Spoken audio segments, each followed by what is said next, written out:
हास्याकरण से निपटाना।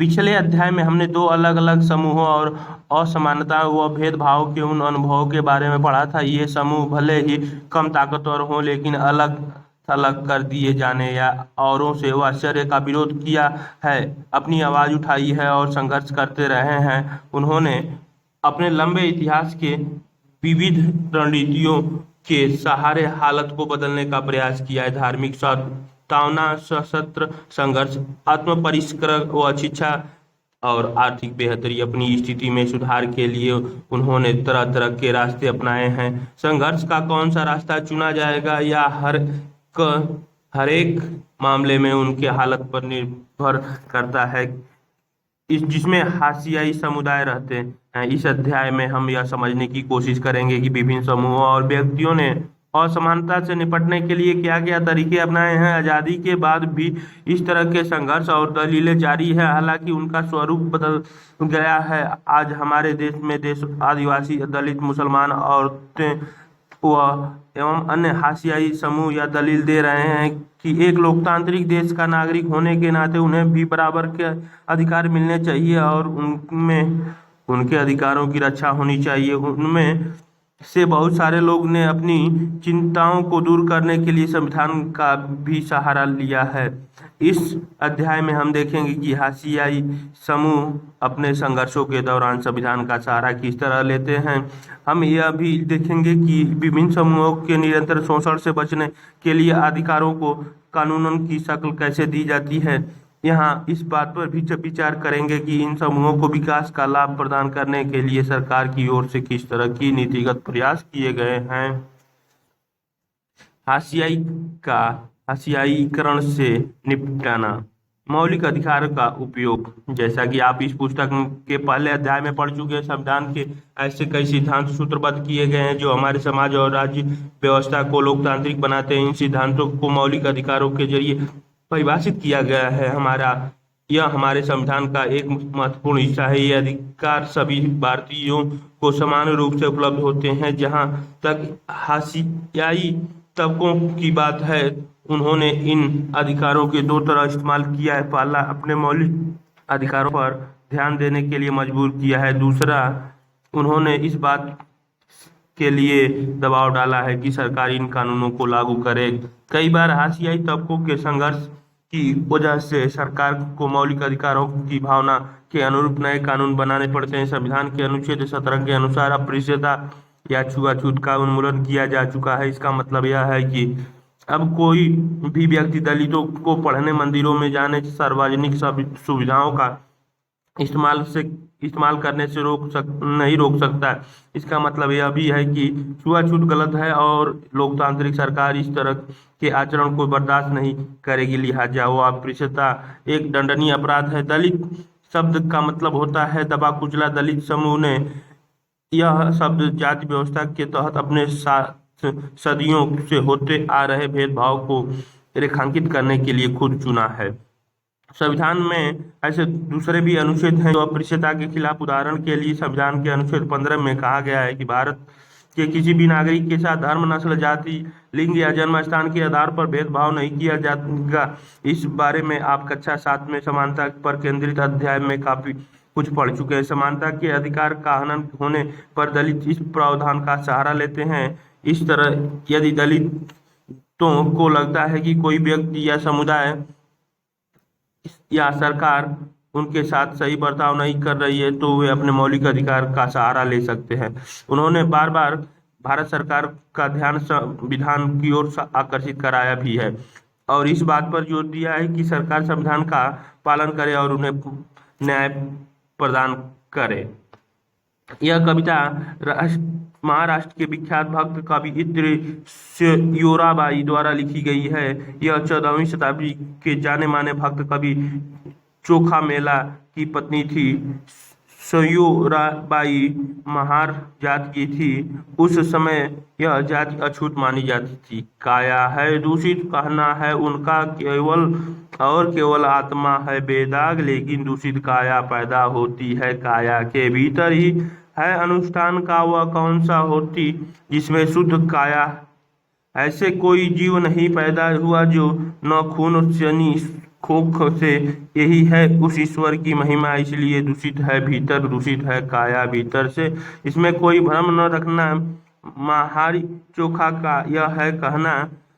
स्रोत उमा चक्रवर्ती, जेंडरिंग कास्ट थ्रू एक फेमिनिस्ट लेंस, स्त्री 2003, पृष्ठ 99। इस कविता में सरोयाबाई शुद्धता की सोच पर उंगली उठाते हुए दलील दे रही हैं कि प्रत्येक मनुष्य एक ही ढंग से पैदा होता है, इसीलिए ऐसी कोई चीज नहीं होती जो एक की देह से को ज्यादा और दूसरे की देह को कम शुद्ध बना सकती हो। संभवतः ये यह भी कहना चाहती हैं कि जाति व्यवस्था में लोगों को विभिन्न स्थानों, कार्यों, ज्ञान और प्रतिष्ठा से वंचित रखने या लोगों को एक दूसरे से अलग रखने वाले छुआछूत का भाव काम के स्वरूप से पैदा नहीं होता, बल्कि यह हमारे भीतर से, हमारे अपने विचारों, हमारी अपनी मूल्य मान्यताओं से पैदा होता है।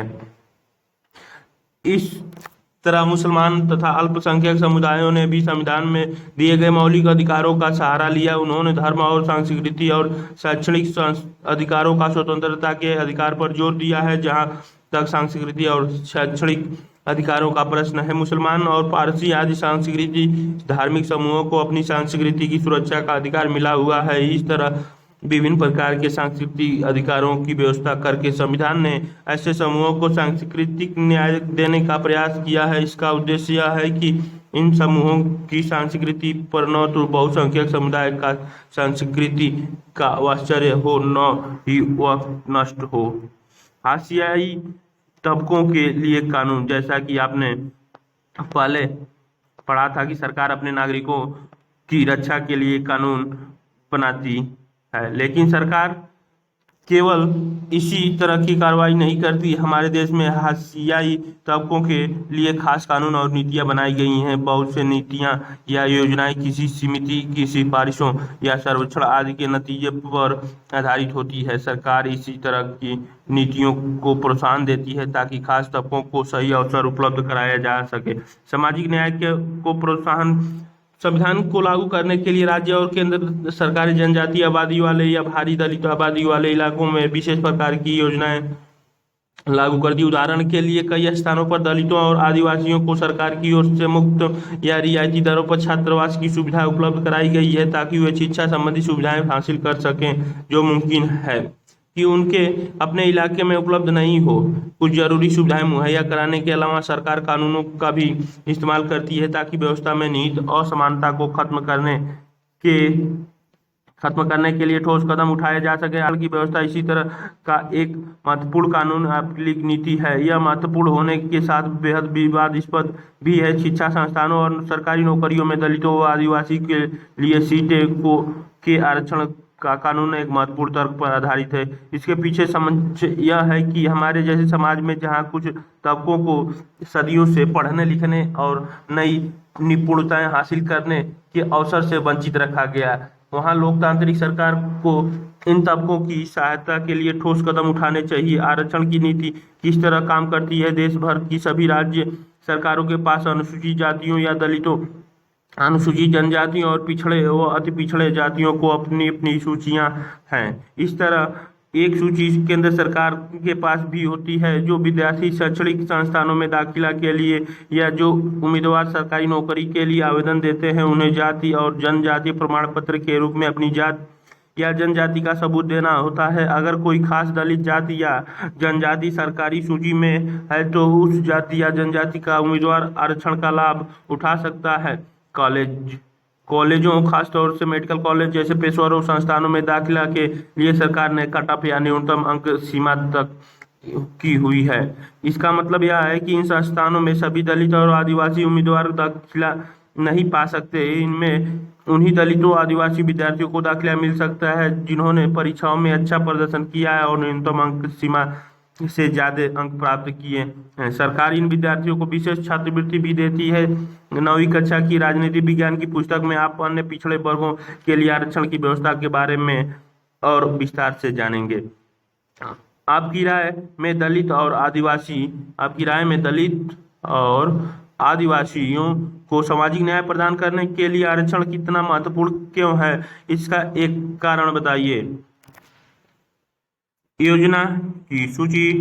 यह योजना किसके बारे में है, आपकी राय में इससे सामाजिक न्याय को कैसे बढ़ावा मिलेगा। विद्यार्थी के लिए वजीफे की व्यवस्था, विशेष स्थानों की गठन, सरकारी स्कूलों में लड़कियों के लिए विशेष योजनाएं, दलितों और आदिवासियों के अधिकार की रक्षा, आसियाई समुदाय को भेदभाव और शोषण से बचाने के लिए नीतियों के अलावा हमारे देश में कई कानून भी बनाए गए। आइए यहाँ एक सच्ची घटना पर आधारित इस केस स्टडी को पढ़कर जाने की अपनी रक्षा के लिए दलित इन कानूनों का किस तरह इस्तेमाल करते हैं। जगमालगुर गांव के लोग एक बड़े त्योहार की तैयारी में जुटे हैं। यहाँ हर 5 साल में एक बार स्थानीय देवता की पूजा की जाती है। 5 दिन चलने वाले इस उत्सव के आसपास के 20 गांवों के पुजारी इकट्ठा होते हैं।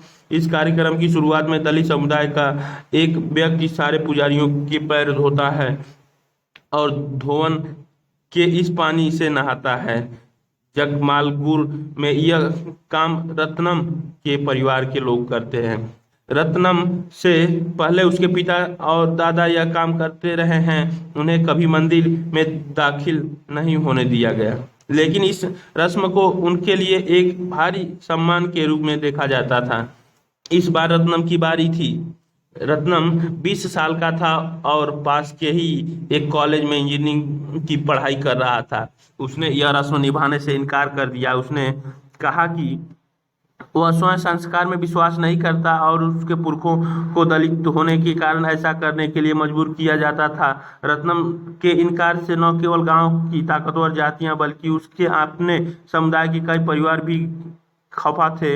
ऊंची जाति के लोगों को यह देखकर हैरानी थी कि कच्ची उम्र का एक नौजवान उनका हुक्म मानने से इनकार कर रहा है। उनको लगता है कि रत्नम की पढ़ाई लिखाई ने उसे बिगाड़ दिया है और अब वह खुद को उनके बराबर मानने लगा है। रत्नम की जाति के लोग भी ऊंची जाति वाले के गुस्से की आशंका से डरे हुए थे। उनमें से बहुत सारे स्वर्णों की खेत खलिहानों में दिहाड़ी मजदूर थे। अगर प्रभुत्वशाली जातियां उन्हें काम देना बंद कर दे तो वे क्या खाएंगे, जिंदगी कैसे चलाएंगी।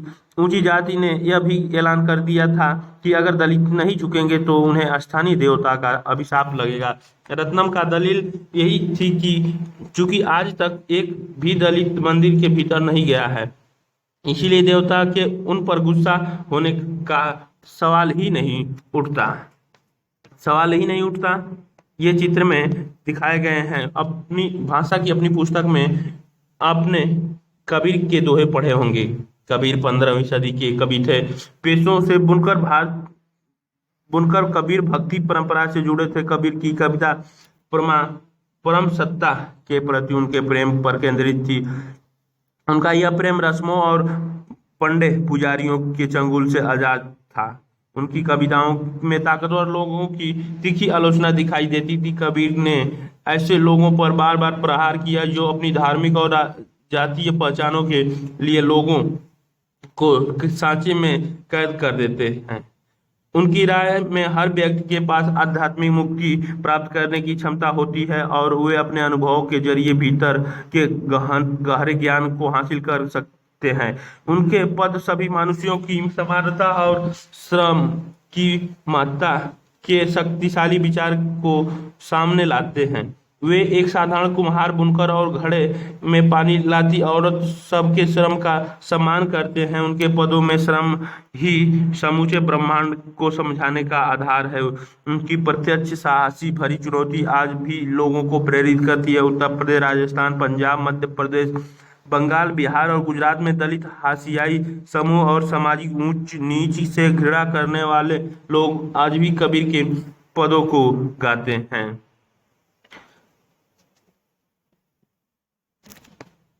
ने रत्नम को सबक सिखाने को ठान लिया। उन्होंने उसके समुदाय को हुक्म दिया कि वे रत्नम और उसके परिवार का बहिष्कार कर दे। सभी को यह आदेश दिया गया है कि कोई भी उसके परिवार से किसी तरह का संपर्क नहीं रखे। एक रात को अचानक कुछ लोगों ने आकर रत्नम की झोपड़ी में आग लगा दी। रत्नम किसी तरह अपनी मां के साथ जिंदा भाग निकला। उसने अनुसूचित जाति और अनुसूचित जनजाति अत्याचार निवारण अधिनियम एक्ट 1989 के तहत स्थानीय थाने में जाकर मामला दर्ज कराया। दलित परिवार बाकी दलित परिवार तब भी उसका समर्थन में आगे नहीं आए। वे डरे हुए थे। उन्हें लगा कि अगर वे अपना मुंह खोलेगा तो उनकी हालत भी रत्नम जैसी ही बना दी जाएगी।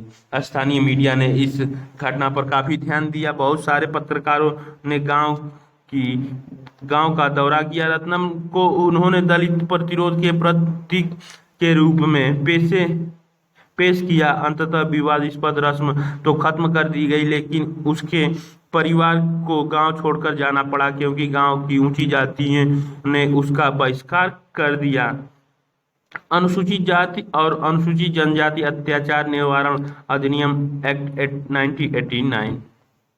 ये क्या आपको ऐसा लगता है कि रत्नम को परंपरागत रस्म निभाने के लिए जिस तरह मजबूर किया जा रहा था वह उसके मौलिक अधिकार का हनन था? आपको ऐसा क्यों लगता है कि दलित परिवार शक्तिशाली जातियों के गुस्से की आशंका से डरे हुए थे? एक्ट 1989 के रत्नम ने अपने गांव में ऊंची जातियों द्वारा किए जा रहे भेद भाव और हिंसा का विरोध करने के लिए अनुसूचित जाति और अनुसूचित जनजाति अत्याचार निवारण अधिनियम के तहत शिकायत दर्ज कराई और कानून का सहारा लिया। यह कानून 1989 में दलित तथा अन्य समुदायों की मांग के जवाब में बनाया गया था। उस समय सरकार पर इस बात के लिए भारी दबाव पड़ रहा था कि वह दलितों और आदिवासियों के लिए रोजमर्रा होने वाले दुर्व्यवहारों और अपमान पर रोक लगाने के लिए ठोस कार्रवाई करे, या तो इस तरह का व्यवहार लंबे समय से चला आ रहा था। लेकिन 70 के दशक के आखिरी और 80 के दशक में यह समस्या हिंसक रूप लेने लगी थी। इस दौरान दक्षिण भारत के कई हिस्सों में अपने हक का दावा करने वाले बहुत सारे आग्रही दलित संगठन सामने आए और उन्होंने अपने हकों के लिए पुरजोर आवाज उठाई। वे तथाकथित जातियां दायित्वों का निर्वाह करने को तैयार नहीं थे और समानता का अधिकार चाहते थे। रत्नम की तरह उन्होंने भी दलितों का अपमान व शोषण करने वाली परंपराओं को मानने से इनकार कर दिया था। इसकी वजह से वे ऊंची जाति के लोगों उनके साथ खुलेआम हिंसा पर उतारू हो गए थे। सरकार को इस बात पर का एहसास कराने के लिए दलित संगठनों ने व्यापक अभियान चलाए कि छुआछूत अभी भी जारी है। उन्होंने इस बात के लिए दबाव बनाया कि नए कानूनों में दलितों के साथ होने वाली विभिन्न प्रकार की हिंसा की सूची बनाइए और इस तरह के अपराध करने वालों के लिए सख्त सजा का प्रावधान किया जाए। इस प्रकार 1970 से 1900 भी खुद को बड़े पैमाने पर संगठित किया। उन्होंने न केवल बराबरी के लिए आवाज उठाई बल्कि अपनी जमीनों व संसाधनों को हासिल करने के लिए भी आंदोलन चलाए। इन आदिवासियों को भी ताकतवर सामाजिक गुटों का गुस्सा झेलना पड़ा और उनके साथ भी जमकर हिंसा हुई। यही वजह है कि इस कानून में अपराधों की एक बहुत लंबी सूची दी गई है। इनमें से कई अपराध तो इतना भयानक हैं कि उनके बारे में सोच कर ही दिल दहल जाता है। इस कानून में न केवल भयानक अपराधों का उल्लेख किया गया बल्कि यह कानून इस बात की ओर इशारा भी करता है कि साधारण इंसान भी कितने जघन्य कृत्य कर सकते हैं। इस तरह के कानून हमारे सोचने और काम करने के तरीकों को प्रभावित करते हैं और दोषियों को भी सजा देते हैं। इसी कानून के कई स्तर के अपराधों के बीच फर्क किया गया है। पहला, इसमें शारीरिक रूप से खौफनाक और नैतिक रूप से निर्दयनीय अपमान के फलस्वरूप दी गई सूची है। इसका मकसद ऐसे लोगों को सजा दिलाना है जो पहला अनुसूचित जाति या अनुसूचित जनजाति के किसी व्यक्ति को कोई आग अथवा गंदा पदार्थ पीने या खाने के लिए विवश करते हैं। दूसरा, अनुसूचित जाति या अनुसूचित जनजाति के किसी व्यक्ति को नंगा करते हैं या उसे नंगा घुमाते हैं या उसके चेहरे अथवा देह पर रंग लगाते हैं या कोई और ऐसा कृत्य करते हैं जो मानवीय प्रतिष्ठा के अनुरूप नहीं है। दूसरा, इसमें ऐसे लोगों की सूची भी है जिनके जरिए दलितों और आदिवासियों को उनके साधारण संसाधनों से वंचित किया जाता है या उनके गुलामों की तरह काम करवाया जाता है। फलस्वरूप इस कानून में प्रावधान किया गया है कि अगर कोई व्यक्ति फोर्थ अनुसूचित जाति या अनुसूचित जनजाति के किसी व्यक्ति के नाम पर आवंटित की गई या उसके स्वामित्व वाली जमीन पर कब्जा करता है या खेती करता है या उसे अपने नाम पर हस्तांतरित करवा लेता है तो उसे सजा दी जाएगी। और एक और स्तर पर यह कानून इसको मान्यता देता है कि दलित एवं आदिवासी महिलाओं के खिलाफ होने वाले अपराध एक खास तरह के अपराध हैं, इसीलिए ऐसे लोगों को दंडित करने की व्यवस्था की गई है। जो एक्साई मतलब 9th अनुसूचित जाति या अनुसूचित जनजाति की किसी महिला को अपमानित करने के लिए उस पर हमला करते हैं या उसके साथ जोर जबरदस्ती करते हैं। क्या आप 1989 के कानून के 2 प्रावधानों का उल्लेख कर सकते हैं? शब्द संकलन को देखें और अपने शब्दों में लिखें कि नैतिक रूप से निंदनीय पद का क्या आप मतलब समझते हैं। ये कहानी पंडित देखऊ मन में जानी, कहू धौ तो छूटी कहाँ से उपजी, तबहु छूटी तुम मानी, एक ही पाट सकल बैठाए, छूटी लेत धौत काकी, छूती ही जेवन छूती ही अचवाए, छूती ही जग उपजाए, कहे कबीर ते छूटी विवराजित जाके संग न माया। संदर्भ, इस पद में कबीर ने बताया कि प्राणी के 3 स्थितियां होती हैं, जन्म, जीवन और मरण। तीनों स्थितियों में सभी प्राणी एक समान रहते हैं और तीनों के मूल में रंग गंदगी है। फिर छुआछूत का भेदभाव कैसा? व्याख्या, कबीर कहते हैं कि हे पंडित, मन में भली प्रकार से विचार करके देखो, भला बताओ कि छूता क्या है और कहाँ से उत्पन्न हो गई। तुमने बिना सोचे समझे छूत नामक एक भावना बना ली है। प्रभु ने एक ही पृथ्वी रूप पीढ़ों पर सभी को समान रूप से बिठा दिया है, फिर तुमको किसको छूत कहोगे और किसको अछूत? अन्न और जल जिसका भोजन और पान किया जाता गंदगी से युक्त है, इसी छूत से सभी उत्पन्न है, फिर उनसे कौन बचा है? अतः छुआछूत का भेदभाव निरर्थक है। कबीर कहते हैं कि वास्तव में छूत से वही लोग परे हैं जिन पर माया का प्रभाव नहीं है। स्रोत स जयदेव सिंह एवं वासुदेव सिंह शब्द कबीर वाड्मय खंड 2 विश्वविद्यालय प्रकाशन बनारसी 1998 पृष्ठ संख्या 207 से 208। कबीर अछूत शब्द को यहाँ एक नया अर्थ देते हैं।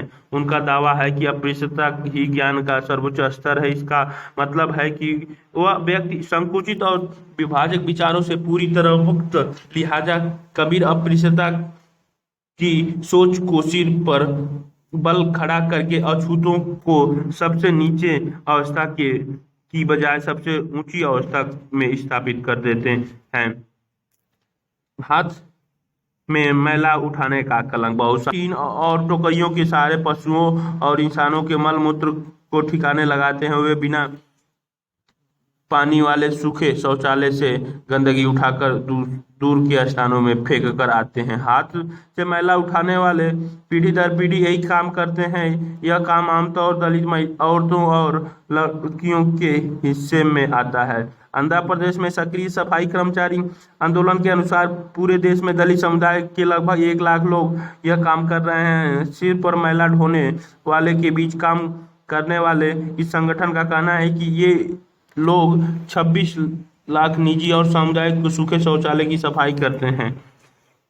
सिर पर मैला ढोने वाला बेहद अमानवीय स्थिति में काम करते हैं। इसी काम के कारण उनके स्वास्थ्य को गंभीर खतरा बना रहता है। वे लगातार ऐसे संक्रमण के खतरे में रहते हैं जिससे उनकी आंख, त्वचा, श्वसन तंत्र और पाचन तंत्र पर असर पड़ता है। इस काम के लिए उन्हें बहुत मामूली वेतन मिलता है। नगर पालिकाओं में काम करने वाले को रोजाना 200 रुपये मिलते हैं, जबकि निजी घरों में काम करने वाले को इससे भी कम पैसा मिलता है। आज की आपने इस पुस्तक में पढ़ा कि भारतीय संविधान में अपृष्टता की प्रथा को खत्म किया जा चुका है, फिर भी हाथ से मैला उठाने वालों को कई जगह अछूत माना जाता है। गुजरात में भिंगी, आंध्र प्रदेश की पाखी और तमिलनाडु में सिकलायर इस श्रेणी में आते हैं। आमतौर पर उन्हें गांव के किनारे अलग टोलों में रहना पड़ता है।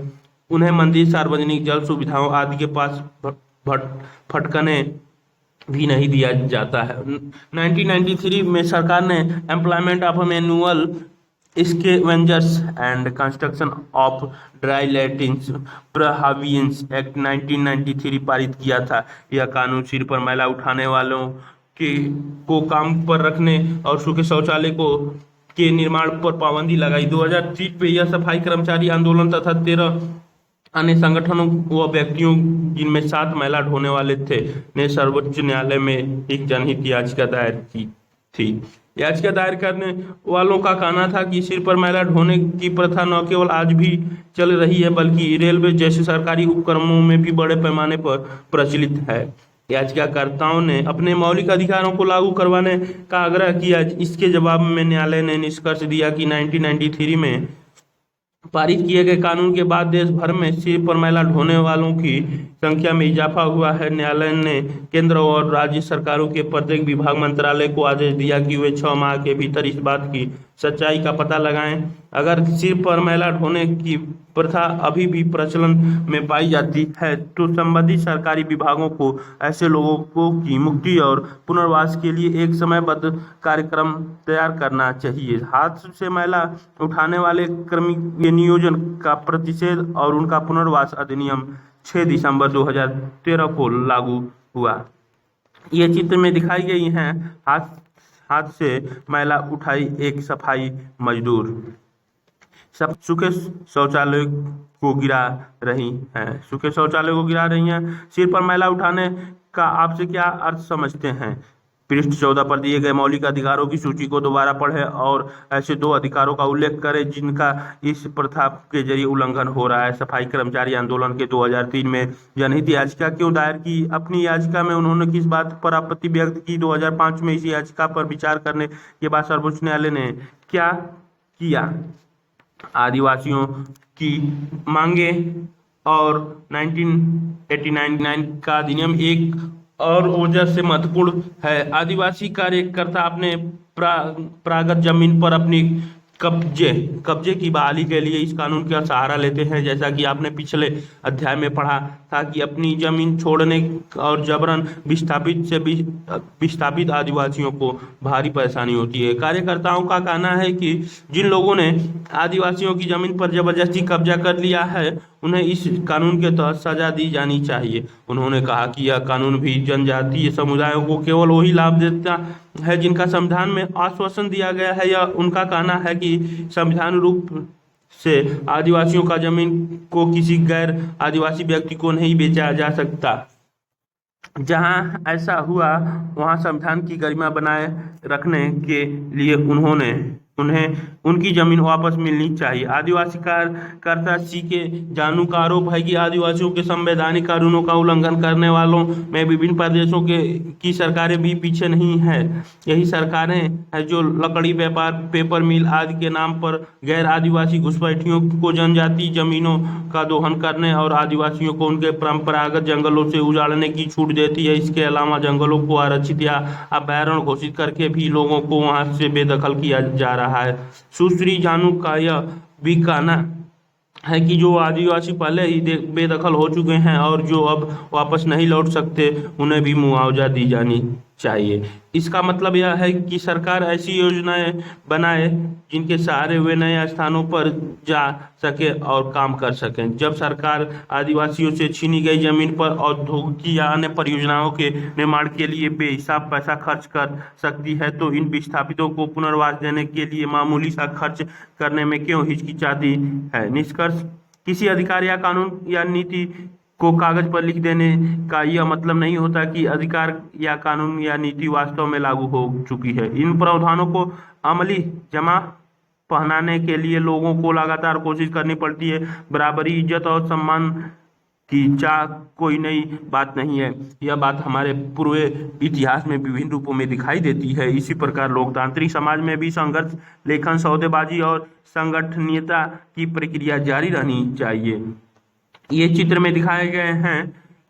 केंद्र सरकार ने हाल ही में अनुसूचित जाति एवं अन्य परंपरागत वनवासियों मान्यता अधिनियम 2006 पारित किया है। इस कानून में प्रस्तावना में कहा गया है कि यह कानून जमीनी और संसाधनों पर वन समुदाय के अधिकारों को मान्यता न देने के कारण उनके साथ हुए ऐतिहासिक अन्याय को दूर करने के लिए पारित किया गया है। इस कानून में वन समुदायों को घर के आसपास जमीन, खेती और चराई योग्य जमीन और गैर लकड़ी वन उत्पादों पर उनके अधिकार को मान्यता दी गई है। इस कानून में यह भी कहा गया है कि वन एवं जैव विविधता संरक्षण भी वनवासियों के अधिकारों में आता है। प्रक्रिया जारी रहनी चाहिए। अभ्यास प्रश्न, नीचे शब्द संकलन। अग्राही, जो भी अन्य बात रखता है उसे आग्राही कहा जाता है। बहिष्कार, इसका मतलब किसी व्यक्ति या समूह को बाहर निकाल देने, प्रतिबंधित कर देने से होता है। इस अध्याय में यह शब्द व्यक्ति या उसके परिवार को सामाजिक बहिष्कार के विषय में आया है। नैतिक रूप से निंदनीय, ये ऐसे कृत्य होते हैं जो सभ्यता और प्रतिष्ठा के सारे कायदे कानूनों के खिलाफ होते हैं। ऐसे शब्द का इस्तेमाल आमतौर पर ऐसे घृणित और अपमानजनक कृत्यों के लिए किया जाता है जो समाज द्वारा स्वीकृत मूल्यों के खिलाफ होते हैं। नीति, एक घोषित कार्य दिशा जो भविष्य का रास्ता बताती है, लक्ष्य तय करती है या अपनाए जाने वाले सिद्धांतों और दिशा निर्देशों की व्याख्या करती है। इस अध्याय में हमने सरकारी नीतियों का उल्लेख किया है, लेकिन स्कूल, कंपनी आदि अन्य संस्थाओं की भी अपनी नीतियां होती हैं।